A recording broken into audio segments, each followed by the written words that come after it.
This is lecture video 618 through 627. We're going to start talking about the three progressive presidents. Obviously, starting off with Roosevelt. Roosevelt rejected the limits of the presidents prior to him. He wanted to be the guy. He was short, but he was loud, he was proud, and he wanted to take over more power of the presidency. The president is looked at the way the president is today, any president who's in office, because of Roosevelt. He broadened executive power by exerting legislative leadership. He tells them what he wants. They don't have to do it, but he tells them what they want. He reorganizes the executive branch, the different cabinet positions, and encourages the development of a personal presidency. They want him to know him. Okay, a quick fact about Roosevelt: his nickname was Teddy Roosevelt, and so when a shop owner saw a picture of a cartoon picture of Roosevelt and a bear, he put it together, teddy bear. And so before Roosevelt was president, and this man naming him Teddy Bear, all of bears that the little kids had were just bears, not teddy bears. And a lot of you called them when you were little teddy bears. Um, this magazine here shows how they feared Roosevelt expanding his power too much and becoming a king or a monarch. Roosevelt was actively involved in the 1902 coal strike, and if you we talked about this in class in detail, but how he exerts his control. And after the White House, after negotiations have stalled, and Roosevelt threatens to have the army operate the mines, leading negotiations to a solution. And we talked about that in much detail. I mean, he's got the bravado to do this. And how he is able to do this is just amazing. Intervention set a precedent of active government involvement in labor disputes. So Roosevelt going in and intervening is what presidents from then on will do if there's some sort of labor conflict. And majority of all presidents after Roosevelt have to deal with some sort of intervention in labor disputes. Roosevelt is a Renaissance man. He is an eloquent writer. He can play instruments. He's an avid outdoorsman. He's a hunter, and he wants to conserve American natural resources. A lot of naturalists at the time want to preserve some of the natural areas in America, and Roosevelt is not against this, but he's for conservation. He makes it a cornerstone of his presidency. He triples the size of the federal forest reserve, sets aside land for minerals and petroleum, and establishes dozens of wildlife reserves. And again, the difference between conservation and preservation: conservation, you're going to conserve it. You're going to use it, but you're going to use it wisely. Preservation, you're going to leave it exactly how it is. So, and you're not going to use it. So like Yellowstone National Park, if you were to preserve it, you're going to leave it alone, basically put a fence around it, put a top on it, leave it alone. Nobody touches it. Nobody even goes in and looks at it. Conservation means, okay, let's build roads through it. Let's build bathrooms. Let's build lodges. Let's build certain things at these sites so that people can use it, but let's do it and not hurt that natural reserves and destroy them. Okay. Some naturalists again wanted to set aside permanent wilderness areas, but that's more along the lines of preservation, not conservation. And he also sets up the Bureau of Reclamation, which helps shape the modern West. And the Bureau of Reclamation's biggest thing with the West is water, and they will change the way water moves, the movement of water, to better supply water to the West, because we could not physically live in the West if it weren't for the Bureau of Reclamation moving water to certain areas. Roosevelt became known as a trust-busting president, and we remember that we talked about monopoly, trust are the same thing. They're synonyms. Um, because of his attempts to regulate large trusts. The 1902 antitrust suit against Northern Securities Company led to the company's dissolution. They are too big, they are a monopoly, and so there is a lawsuit against them, and they fall apart, and he becomes known as the trust-busting president. However, Taft, his successor, is the one who actually busts up more trust than Roosevelt, but Roosevelt's the one who gets out there and is loud and proud about it. After his election in 1904, Roosevelt pushed through the Hepburn Act, the Pure Food and Drug Act, and the Meat Inspection Act. All of these things are listed in the chart that we talked about previously.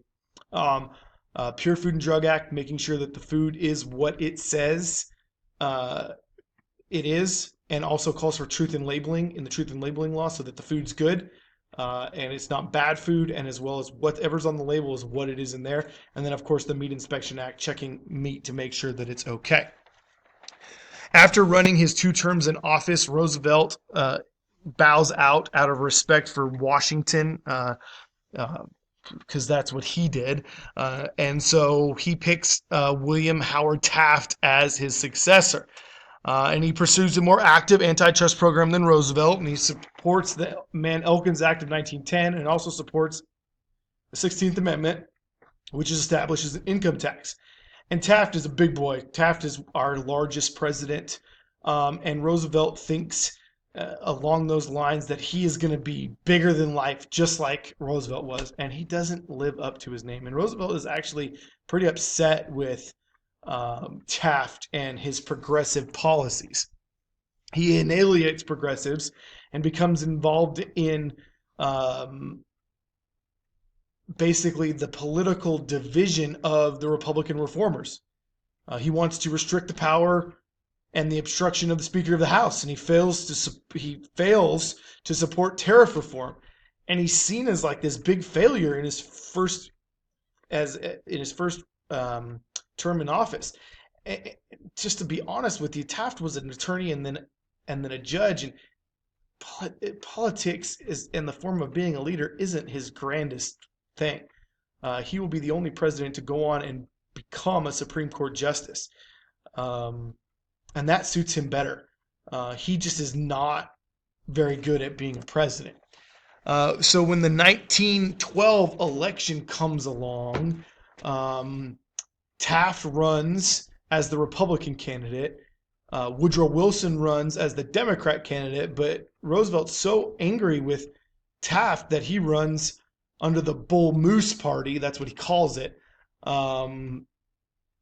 And he's known as the progressive candidate. But because Roosevelt and Taft are so similar, they split the vote, allowing Woodrow Wilson to become president. Woodrow Wilson supported reform measures in Congress consistently more than the Republicans did. In the election of 1912, Roosevelt's new nationalism stressed a strong government to promote economic and promote social order to big business as inevitable, and that is not looked at very well. And so Wilson comes up with what's called New Freedom, which called for regulating competition with the government, breaking up monopolies, removing tariffs.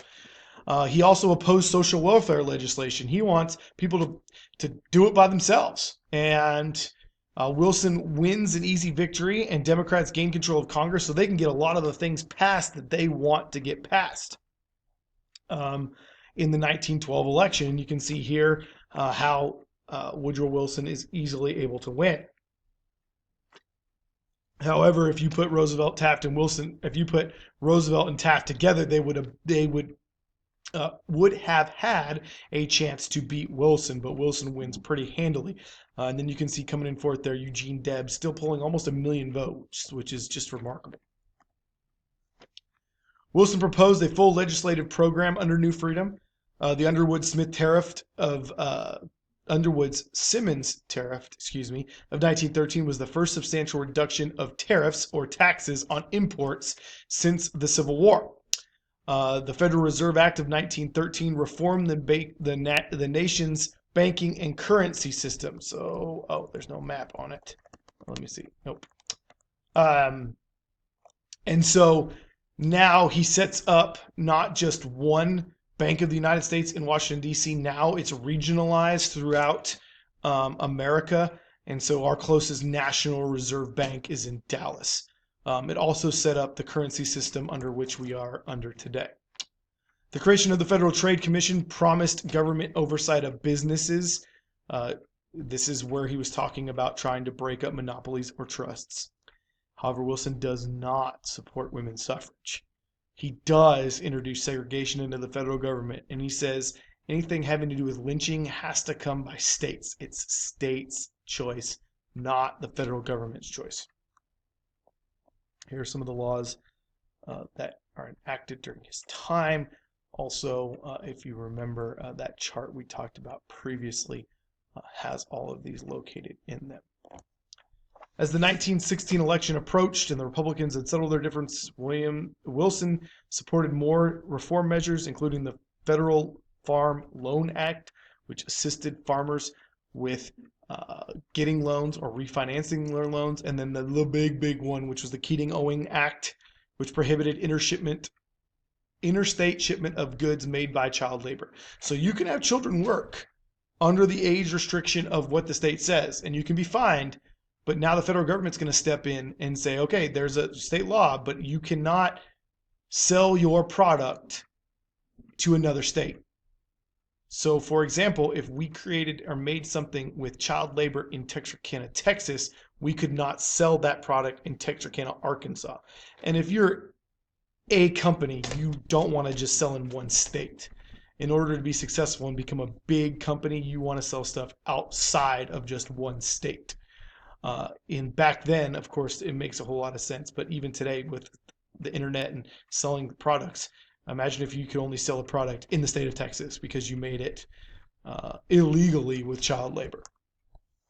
The Adamson Act established the 8-hour workday for railroad workers, and the Kern-McGillicuddy Act, I love that act's name, set up a workers' compensation system for federal employees.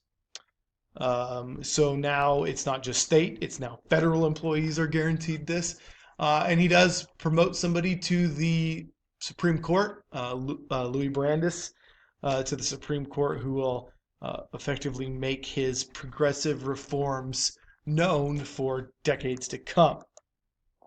Here's Roosevelt and John Muir, and it shows you in 1903 at Yosemite.